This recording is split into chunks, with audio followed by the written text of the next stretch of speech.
पिछले कुछ दिनों में केंद्रीय मंत्री और लोक जनशक्ति पार्टी रामविलास के राष्ट्रीय अध्यक्ष चिराग पासवान केंद्र सरकार के कई महत्वपूर्ण फैसलों पर सवाल खड़ा कर चुके हैं। चिराग के बयानों को देखते हुए अब बीजेपी उन पर लगाम लगाने की तैयारी में है और उनके चाचा पशुपति पारस को अब एक बार फिर से एनडीए में तरजीह दी जा सकती है। माना जा रहा है कि पशुपति पारस को, जो पिछले कुछ महीनों में राजनीति में हाशिए पर पड़े हैं, उन्हें जल्द ही किसी राज्य का राज्यपाल या फिर किसी महत्वपूर्ण केंद्रीय बोर्ड का अध्यक्ष बनाया जा सकता है। बीजेपी अगर पशुपति पारस का कद बढ़ाकर उन्हें किसी राज्य का राज्यपाल या किसी केंद्रीय बोर्ड का अध्यक्ष नियुक्त करती है तो जाहिर सी बात है कि पशुपति पारस का कद बढ़ने से वो चिराग पासवान के बराबर आ जाएंगे और भाजपा पशुपति पारस के जरिए चिराग पर नियंत्रण रख सकते हैं।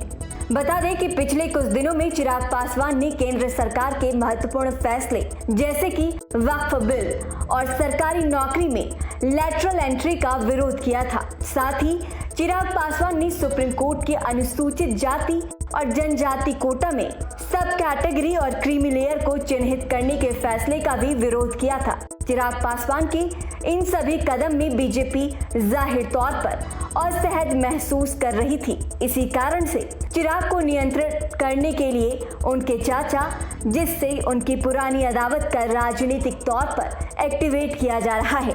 पशुपति पारस का कद बढ़ाकर बीजेपी चिराग पासवान को स्पष्ट संदेश देना चाहती है कि चिराग पासवान केंद्र सरकार के महत्वपूर्ण फैसलों में ज्यादा दखलंदाजी न करें।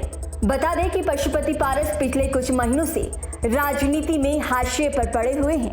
2024 लोकसभा चुनाव में एनडीए में रहते हुए भी बीजेपी ने उन्हें बिहार में एक भी सीट लड़ने को नहीं दी, जिसको लेकर पशुपति पारस ने अपनी नाराजगी व्यक्त की थी, मगर फिर भी वो एनडीए में बने हुए हैं। पिछले दिनों पशुपति पारस ने केंद्रीय गृह मंत्री अमित शाह से भी दिल्ली में मुलाकात की थी, जिसके बाद इस बात को बल मिला है कि जल्द ही पारस का कद बढ़ाया जा रहा है और उन्हें किसी राज्य का राज्यपाल या केंद्रीय बोर्ड का अध्यक्ष बनाया जा सकता है।